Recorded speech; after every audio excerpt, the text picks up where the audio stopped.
social conformities. You're correct about that. Yeah. But you were making a specific point regarding believing in truth, in religion independent of science. What was that point? No, basically, I want to say because a lot of people nowadays, if you believe in religion nowadays, you cannot do independent of science. Oh, sorry, I thought I heard my dad. You cannot do independent of science. What independent of science. Basically, a lot of people that I know, Muslims, Christians, they want to become doctors or they want to biology, anything like that. But to believe in, to be in these kinds of fields, you have to believe in aspects other than God. Evolution, biology, everything else like that. So for them, religion is kind of an intersection of science and so hold on, let me understand what you're saying. Are you saying that to believe in religion as grounding for truth is to oppose science? Not to oppose science. I mean, for people in our day and age, in a contemporary age, right. It's kind of like an intersection. You have to blend it together, kind of like okay. You have to reconcile these ideas together. Yeah. But like another aspect as well, morals. I remember talking about one of my Christian friends. Yeah. She had mentioned that. She said that she's a very devout believer, right? She believes in Christ, sees her faith in it, everything. So that gives her like, a kind of, what's the word? Completeness, like worship. Yeah. Thing is, a lot of the values in religion and a lot of things are very outdated. They're extraordinarily, how do you call them? Outdated, you said? Outdated by our standards. Misogynistic, biased. Give an example. Let's hold on Islam, for example. What would you say in this aspect that you think is contra or opposed to Western values? Or your values? Okay, so let's say subjugation of women, all right? You can see, even around the world, if you look at, if you take it like raw, I'm talking about like specific example in Islam. I'm not exactly in the Quran or whatnot, but like, if I know from the Quran, a lot of the Quran mentions about the subjugation of women, seeing them as kind of property to be traded. Do you have an example? I can tell you the examples that most people bring up and I can explain it. Alright. Sorry, could you go on? Could you repeat that? Yeah, so do you have like a specific example in the Quran that you can retell? I don't, kind of like the whole thing about the idea of property, where a woman begins the property of her father, then goes on to be the property of her husband, I guess. Okay, I can explain that. Yeah, can you because the thing is, the Quran or the Sunnah doesn't use the language of property when it comes to maidens, when it comes to wives, or when it comes to even husbands. But if you mean by property, mean that you're under the provision of somebody, actually, that applies to both men and women. Like for example, me, before I am pubescent, before I am mature, you're the property of your parents, or I guess a provision of your parents. I'm under the provision of my parents. That doesn't mean that there's something that's subjugating. It just means that I'm in care of my parents, right? Same thing when it comes to a woman. A woman is in care of her father, but property in this linguistic sense, what does it imply? Property implies subjugation and violation of one's personal rights, right? But actually, I'll push back on that and I would say that Western values, such as liberalism and feminism, are the ones, in virtue of their values and what they believe in, subjugate women. I'm going to give an example. Feminism is liberalism is the belief that everybody's free to do what they want as long as they don't violate a personal rights, right? In conjunction with democracy, that majority of people get to decide on laws and how to function society. What if I tell you that these two specific beliefs were the factor for Muslim women in France to force them to remove the hijab? Muslim women in France are not allowed to wear hijab in government institutions. They're not allowed to do that. Why? In the name of freedom and in the name of liberalism, they've actually subjugated minorities, such as Muslims, to conform to Western values, basically. Yeah, right. So under Western values, they've actually violated the very thing that they're building upon, which is to not violate anyone's rights. Someone has the right to wear the hijab, they can wear it whatever they want. But Western values are actually contradictory, and what do? They actually cause subjugation of minorities. So what I would say is that Islamic values are actually superior because Islamic values are the ones that gave women taxes, inheritance, right to divorce, actually, which Christianity doesn't do. Christianity actually says that, no. One second. No, that's not true. We can get to that in a second, but I want to keep it one-on-one. We can discuss, I promise. Christianity, that Paul specifically says, which is even in the Gospels, that you're not allowed to divorce a man unless he dies or whatnot. Unless it's for sexual immorality. That is the only time you're supposed to be allowed to divorce your husband. So what do we see? We see that Islamic values, they nurture a woman and they actually give her due rights. Inheritance, as I mentioned. And it is Western values that actually hinder women, such as France. Okay, but see, I'm not especially talking about Christianity and those type of values, okay? it's a completely separate religion. They have their own subjugation of women and whatnot, right? But specifically the Western world. Yeah, okay, in the Western world, all right? Thing is, liberalism in its most ideal form is what's it called? Freedom and what's called to do whatever you want as long as it doesn't impose. But freedom to whom? That's a good question. What do you mean?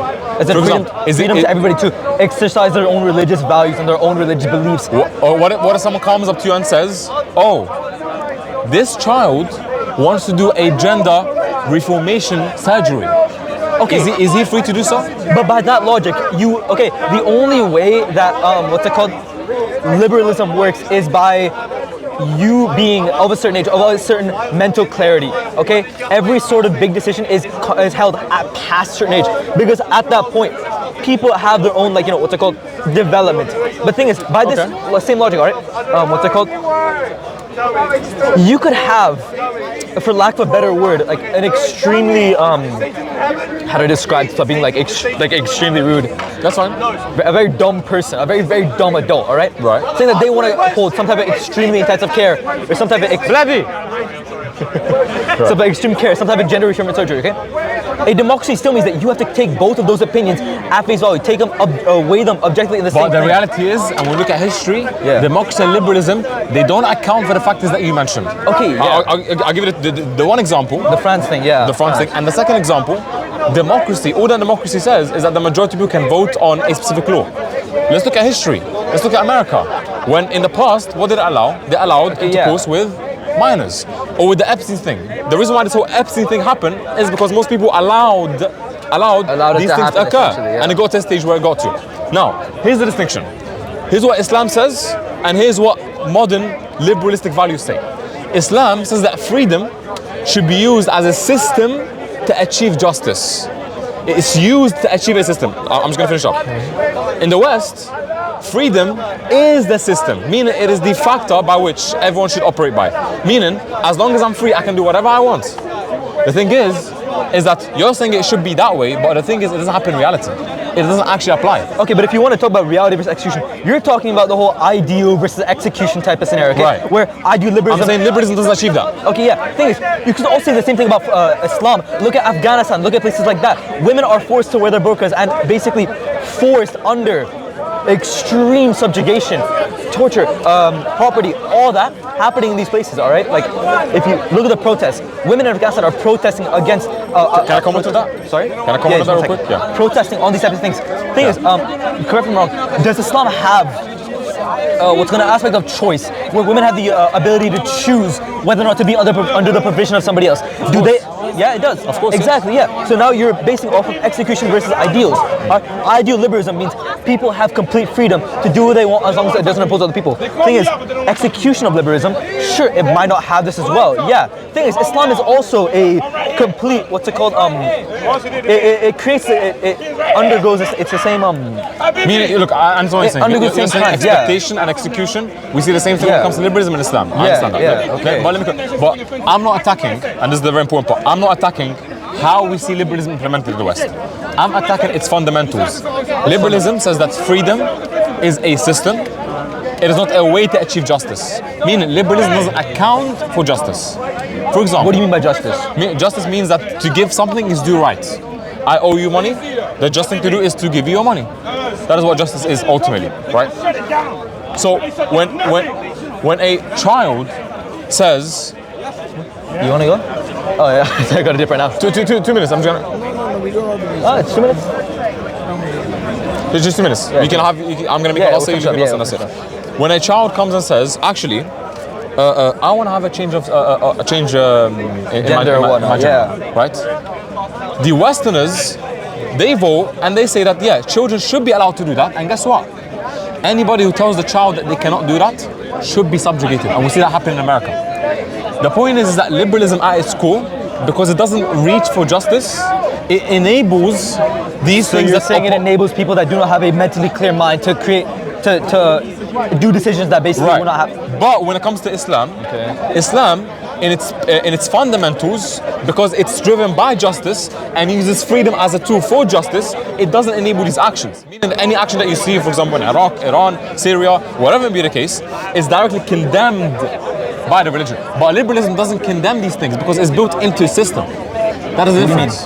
Meaning, liberalism at its fundamental core enables these actions, and in its system doesn't prohibit these things for a child to have a gender change, etc. Right? Islam, in its core, does prohibit these things, which means even if there is a maluse of the system of Islam by people in Iraq and Iran, the point is that it's condemned by the religion. Liberalism doesn't do that. Thing is now you're assuming that the religion itself, it's the logical fallacy. What's it called? Like what was the logical? Slow down so I can just. It was a logical fallacy. Logical fallacy of Do you know the fallacy of appeal to history or appeal to tradition, where you say that something is objectively right or objectively better because history? I don't think that's whatever. And appeal to something because they believe, like appeal to tradition, where they believe something is right because they used to do it alongside back then. You're assuming that religion and Islam itself, the ideals presented in Islam, are objectively good. That's what you are saying right now. Thing is, if you look at it from another perspective, there are so many instances of Islam also presenting evil. Evil, sure, yeah. Thing is, a person's idea of good and bad constantly change. All right. Seeing Islam. Well, that's why I define justice. Yeah. To give something its due right. Okay, but the thing is, you're defining justice as based in Islam. No, not based in Islam, but like the justice based in Islam. Allows for, I guess, the restriction of these decisions to people who I can't articulate what. It's okay. Maybe use an example. What's an example you want to use? Yeah, all right, basically, let's say same topic of a child choosing for gender reaffirming surgery. All right.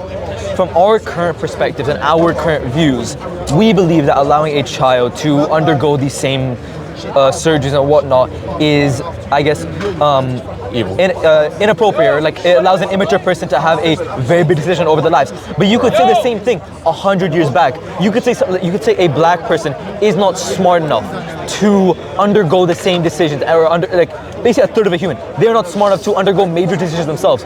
Our idea of what. But hold on. One is factual, one isn't. Okay, yeah, but that's too. Do you agree with that? Sure, yeah. Right. Thing is, okay, one's based in One. Sorry, can I take you? Yeah. Okay, that's fine. Right. But I appreciate the call. What's your name? Oh yeah, your name? Amir. TMA. Nice to meet you, dude. Nice to meet you. I can have the mic. Like it's a public. No, it's fine. We talked about something very superficial. Yeah, it's okay. No politic here. No politic here. It's fine. Appreciate it, bro. So we discussed Western values, and we discussed Islamic systems, because Islam says that freedom is actually a way to achieve justice, while the West says that freedom is a system in of itself.